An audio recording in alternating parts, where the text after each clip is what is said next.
Welcome, this is Deeper Dive and I'm your host, Azell Cavaan. Each episode will take a closer look at ideas shaping education in Springfield Public Schools. We begin by breaking down a topic, why it matters for our students, our educators, and our families. Then I'm joined by guests who will help us go further.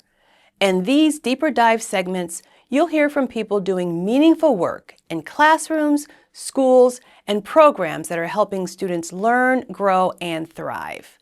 Together, we'll explore new perspectives, highlight what's working, and think about how we can continue to move forward as a district.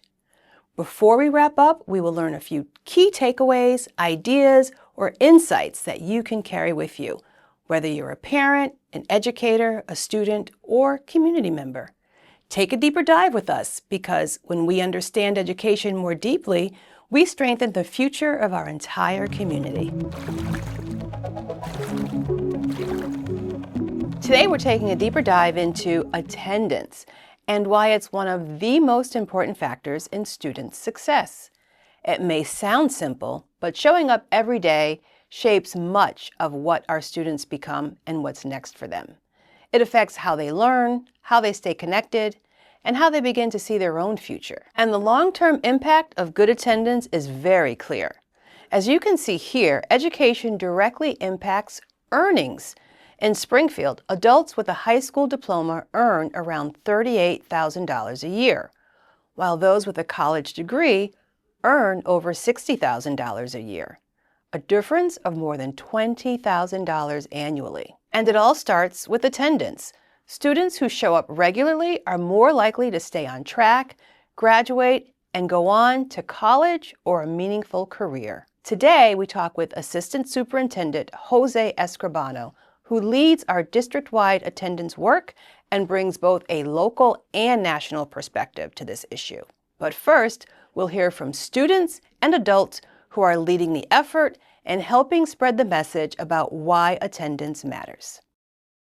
The importance of attendance and students coming to school every day is just to ensure that they are successful adults, right?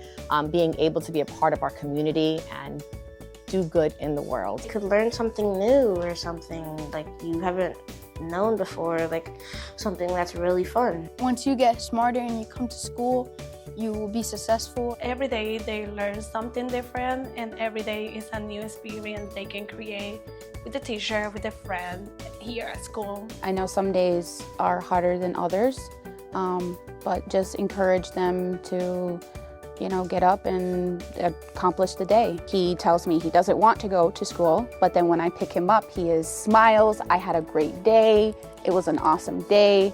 So going into it, not always wanting to go, but sticking it out and, it could turn into a good day.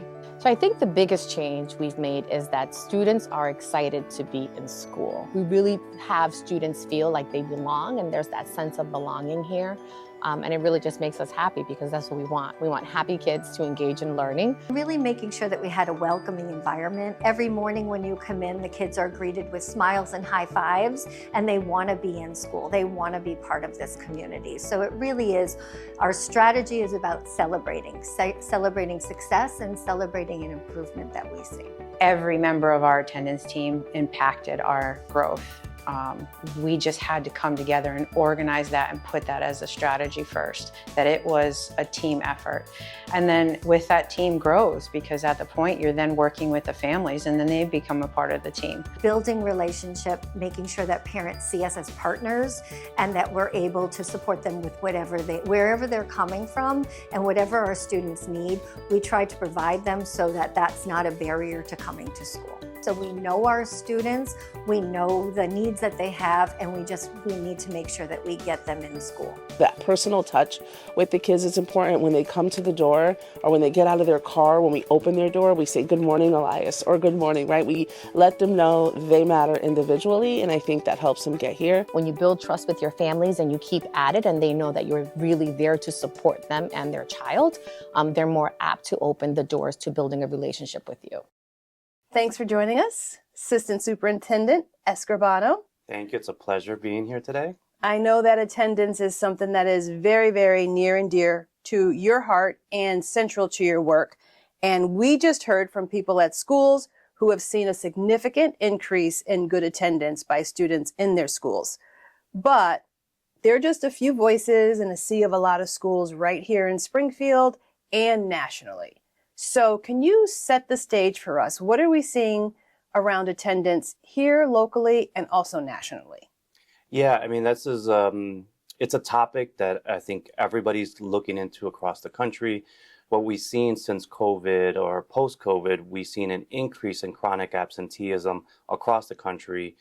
It's something that's being studied nationally as to the root cause of why chronic absenteeism spiked and really has not reached pre-pandemic levels. And so what we did here is really take a family engagement approach to addressing chronic absenteeism. And we've seen the impact of that in a good way. And it's something that, a lot of other districts across the country are calling and asking about, like, what are we doing here in Springfield because we are seeing such great results. So what is so important about good attendance? Yeah, I mean, so the research is clear. Kids who come to school, families who are engaged, their children they do better. And so we want to make sure that students are in front of their teachers, really experience that high quality teaching experience and learning experience that we know that our teachers can provide. And so, attendance really impacts that. And so we've, in the last couple of years, really focused in on making sure that we're addressing chronic absenteeism, educating families of why it's important for their children to be in school. And so that's the approach that we've taken here in Springfield. So, but everybody gets sick from time to time. Everybody has to miss a day here and there. So what is poor attendance, or what is called chronic absenteeism? When does missing a few days here and there cross over to something that's a real problem? Yeah, I mean, chronic absenteeism is defined by missing 10% of the school year or 18 days if you're here the full year. And those are, state guidelines, state law, state regulations that every single district in the Commonwealth has to abide by. But that's the definition nationwide of what chronic absenteeism is. And so when you're missing more than 18 days a year on a continual basis, that's when it really becomes problematic. We understand, students get sick, and those things happen from time to time. But we want to make sure that where students are coming to school, and that it doesn't become an issue of chronic absenteeism, and it just remains an issue of just illnesses or students are absent for various reasons throughout the year. But we want to really make sure that those absences are kept to a minimum. So what are some of the things that happen? Because you said it's state regulation. So if you miss 18 days, does something automatically kick in for the student that might be punitive or definitely negative? Yeah, I mean, well, the state doesn't really dictate what happens if students are chronically absent. They do hold the district accountable for students who are chronically absent. They want to make sure that we're working towards improving those metrics. We switched from a punitive form of enforcement on chronic absenteeism to a more supportive approach to addressing root causes that are, some of our families are facing when it comes to getting their kids to school. So what does that look like? So basically you're saying you don't just wait until there's 18 days and go and kind of like shake a finger and go, that's too many. You're trying to work with them ahead of time. What are you doing? What we did about a couple of years ago, we switched the attendance policy, and we also switched the procedures. And so now really the focus is on meeting with families. So if you get a call to come in to meet with us around attendance, it's really to meet with you, find out how the district and the school can support the families, the students around their attendance. And so really what I say, meet early and often. And so we're starting to meet with families earlier in the school year and not waiting till students are chronically absent to address whether it's historical or if we just want to make sure that we're being proactive in finding out root cause of why a student might be absent. We understand families go through things, and you might have an off year, and we really want to be there to support you so that your student doesn't become chronically absent, or your child doesn't become chronically absent, and that that they're learning. That's really what's at the root of this. So have there been times when after you meet with a family, you find out what the barrier has really been, and then you're able to provide a resource or something to help them overcome that? Yeah, I mean, the feedback that we're getting from the school attendance teams is that we are getting to some more of those root causes. We are finding out more about what the family is going through and really trying to support them.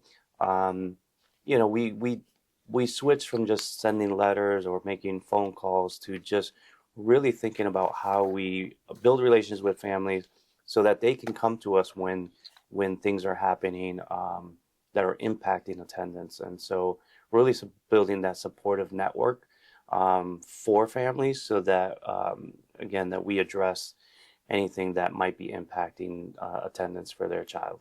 And we spoke a little bit before about, everybody's sick from time to time or has a legitimate reason.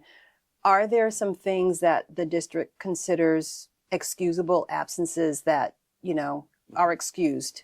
Yeah, and so the law really gives 5 reasons why students can be absent. The first one is illness. The second one is bereavement of an immediate family member. The third one is court for students, not for families, but for students. The fourth one is military deployment, and that's so that students have the opportunity to see their parent off for deployment or when they return from active duty. And the last one is for religious holidays. And so those are the 5 recognized by the state for an approved absent. But I also want to clarify for families, just because it's approved doesn't mean it won't count towards that chronic number. So if you hit 18, the state and the district will still classify your child as chronically absent, regardless if they're excused or not excused. And are you still bringing notes into school for those excused absences? Yeah, and so we pretty much done away with notes for doctors and for other reasons. And really why we got rid of the notes was because, again, the laws and the regulations clearly state that if your child's absent for 18 days, whether excused or not excused, they're chronically absent. And that's the number and the metrics that are tracked by the state. And so those are the numbers that we use and the rationale we used for getting rid of the letters for excused and not excused. And so what changes are you starting to see? Are our numbers starting to move in terms of students with good attendance? Yeah, I mean, we've seen a number of schools cut their chronic absentee numbers in half year to date. As a district, we're trending about 2% below last year's number when it comes to chronic absenteeism. So a 2% reduction is very significant in a district our size. Yeah. And so we are seeing the impacts of working with families, and we're hoping that more families really trust us to be there as a supportive network to help them through some, tough times when they're struggling to get their child to school. Okay, and so to wrap it up here at Deeper Dive, we like to leave viewers with a little tidbit that they can take with them. So if there's a family watching who may struggle with attendance, or someone who does, what advice would you give them? Yeah, I mean, the biggest advice I'd give them is that work with the schools. Really, the schools are trying to be supportive. And so if we call you in for a meeting, it's not to, it's not for a punitive reason. It's really there to be supportive for families. I would say work with the schools, communicate with the counselors, the principals, let them know how they can help you, how they can support you. And that's the best way forward, is that we work together collaboratively to support your child. Thank you for joining us and hopefully for helping families to understand good attendance and why it is so important. Thank you. It was great discussing chronic absenteeism, really helping families understand what it means, how we're here to support, and we look forward to working with families. Thank you for joining me for this episode of Deeper Dive. These conversations remind us that education is about people, possibilities, and the shared belief that every student deserves the opportunity to thrive. I'm Azell. Thanks for watching, and I'll see you next time.